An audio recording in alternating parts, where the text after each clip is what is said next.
luya,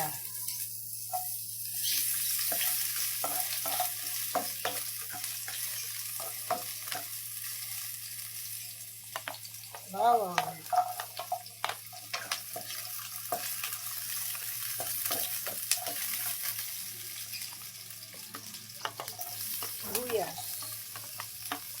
sibuyas buo,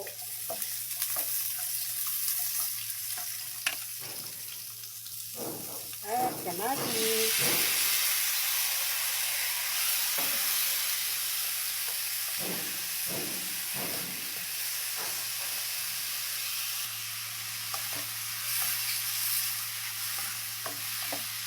ayan, kumatas ang kamatis,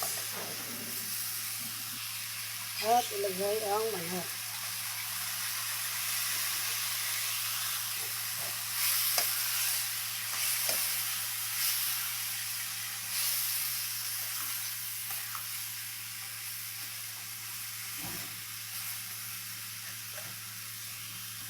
At takpan ko muna for a while.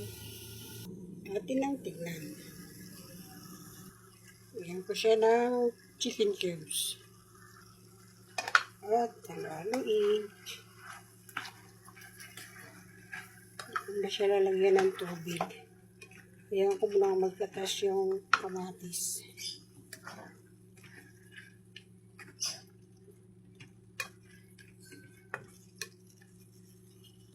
At lagyan ko na siya ng konting tubig. Takpan ko muna para lumambot yung manok. At huwag siyang haluin.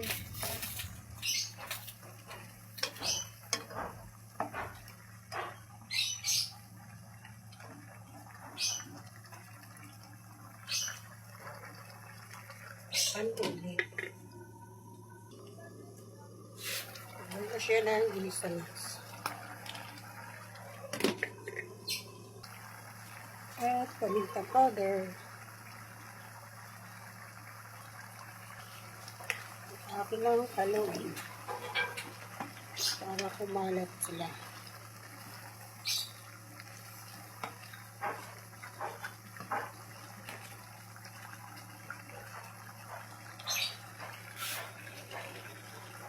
At ilagay ang sili.